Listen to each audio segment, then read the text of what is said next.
All right, guys, you ready to continue with Pablo and Birdy? Remember, in the middle of 26 yesterday, we ended with the stray dog trembling because some person was screaming at him, but then we're like, there's nobody else in the room, so we think it's Birdy, right? Okay, so, poor guy, said Pablo. Pobrecito, said a woman's voice. Pablo kept his hand on the dog's trembling side and swiveled around to see Emmanuel, Lula, Pierre, and the tourist, now gaping at Birdy. She was shifting from foot to foot. She opened her beak and, "Oh, pobrecito," she said again. There could be no denying that it was Birdy. Birdy speaking now in a woman's soft, sad voice. She hid her head in her feathers, which were all ruffled up, as if she'd been out in a strong wind. But the voice came again, muffled and full of sorrow. It was the same voice that Pablo had heard in the middle of the night. Pobrecito. "Birdy?" said Lula. Birdy raised her head and looked at Lula, then ducked back into her feathers. The others had still not said a word. Their argument had been forgotten, though. The bickering tourists were now taking photo after photo, turning their cell phones this way and that and murmuring to each other. Pablo distinctly heard the words Toledo tip line before they abruptly turned and slipped out the door. Emmanuel broke the silence. "Birdy?" he said, his voice full of astonishment. "Birdy, mi Birdita, eres un." Here, his voice turned to a whisper. "Seafarer?"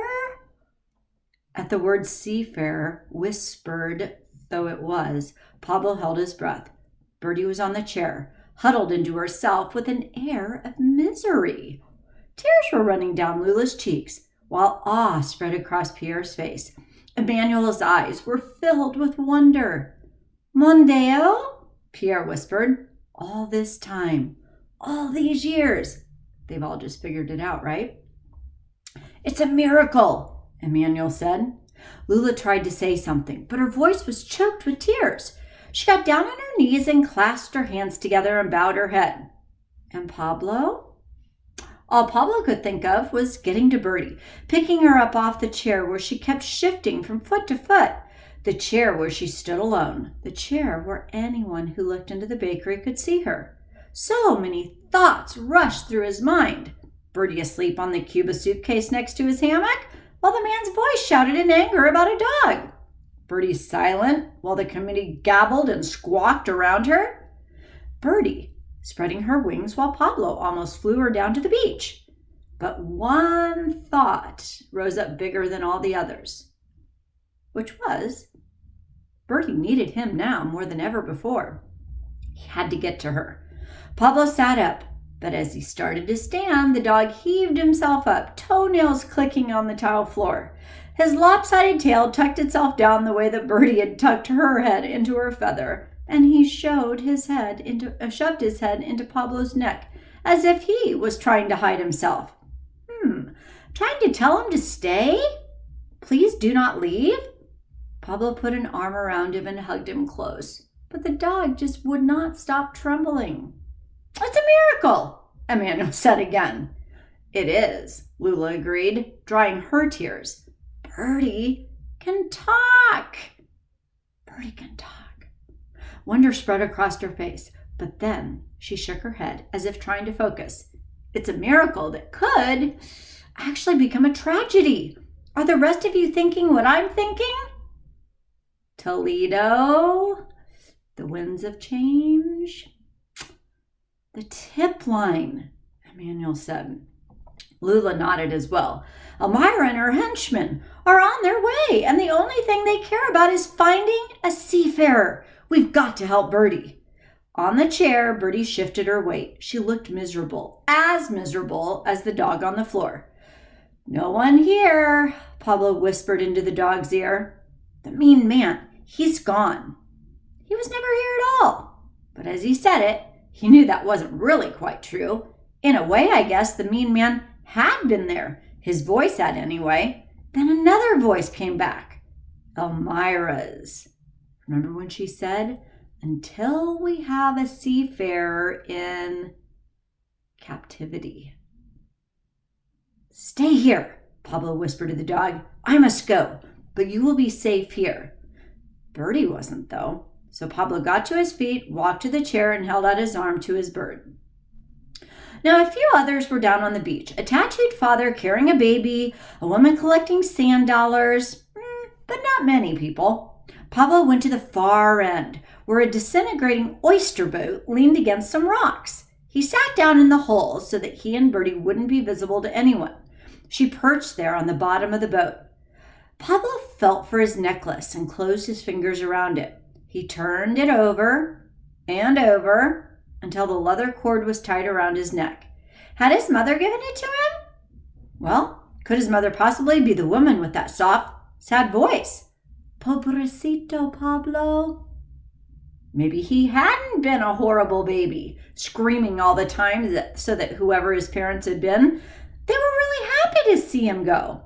Maybe that was all just something he had made up. Maybe he'd had parents who loved him, who wanted him, who would never have let him go unless they had to. And when they had to, maybe they had put him in the only thing that they had at hand, the only thing that could possibly keep him alive, that might give him a chance to survive. Didn't that really make more sense than all the other stories he'd been coming up with over the years? But no one ever talked about that possibility. Pirate baby, precocious baby, emissary from a forgotten world. Those were just stories made up for fun. But they really weren't fun anymore. Perspective? Definitely. So it was a warm morning, but Pablo shivered. Next to him, Birdy was shifting from foot to foot. She ducked her head under her feathers as if she knew what he was thinking, and she didn't want to think about it. "Birdy," he said, "I know you can hear me, so I'm just going to talk." Once he said that, though, he got really quiet. The thing he had wondered about for so long, the question he had asked Maria about, well, now it was clear. She had always said that no one knew what exactly a seafaring parrot looked like. But now Pablo did. Seafaring parrots were lavender, with under feathers of iridescent blue-green, medium height, medium build, dark eyes. Did every seafarer look like Birdy? And if they did, then the far reaches of the ocean skies must be beautiful with birds. "Birdy," he said again, "what's it like to hear everything forever?" "Birdy," he said again. He'd tried to imagine it before, and now he tried again. Just think of knowing the happiest things that everyone in the world had ever said. The most loving things, the kindest. It would be beautiful, but it would also be a bit overwhelming. Then he imagined just the opposite. So what if you held inside your own head all the saddest things said by every person in the entire world? "Can you tell me?" he asked again. She tilted her head and looked at him for a minute, as if she were thinking. Then she opened her beak, and sound came pouring out. What will she say? Voices and languages familiar, English, Spanish, and also entirely unfamiliar, both human and animal, singing and crying and calling and whispering.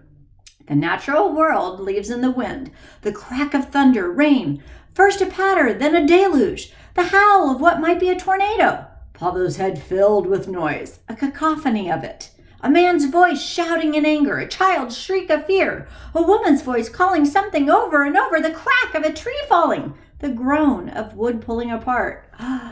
Oh, no! This was all too much. Instinctively, he closed his eyes and put his hands over his ears to block it out. But the noise was everywhere. It was more than he could bear, more than anyone could bear. Maybe Maria was right. Maybe it was better not to know. He felt a nudge on his shoulder and opened his eyes. Birdy, her eyes, focused and intent, opened her beak again. But this time, there was only one voice, soft, sweet. The same voice as the Pobrecito Pablo voice. This voice was singing a song with a slow lilt, a song that repeated itself. A lullaby? Kind of like a poem? Who is that, Birdy? She didn't answer him. She just kept singing that same little song over and over. Is that my mother? No answer. Please, Birdy, you have to know who it is. Please, tell me. She stopped singing and ducked her head into her feathers, burrowing. Was she trying to hide? But if she was a seafarer, why didn't she just tell him? And why didn't she fly? Confusion was really filling him up. And not just confusion, but frustration. None of this was making any sense. Birdy, if you're a seafarer, then why don't you fly? She just kept looking at him. You're supposed to, aren't you? He said. I mean, everyone says that seafarers have to fly or they'll... The word was die, but he couldn't stand to say it. Be sad? Be unhappy? At that, she burrowed her head deeper. Stop hiding, he said. We've got to figure this out. I don't know why you won't just talk to me, and I don't know what to do. I don't know how to help. But she wasn't trying to hide this time. When she untucked her head, there was something in her beak. What do you think it is? What is that? Said Pablo. And she extended her head so that he could see. A feather? She was holding it out to him. He took the feather, long and blue-green, and so light it was like holding air in his hand, and brought it to his nose. It smelled of her, warm, dusty, a little scent of mangoes. Pablo put both hands around her and lifted her to his chest. Maria's warning that plucked feathers were a sign of distress. Oh no, this was hanging in his mind. All right, Birdie Bird, he said, it's going to be okay. He kept both hands around her gently, all the way back from the beach. All the way? Who's the one person that could help? Maria Critter and her clinic.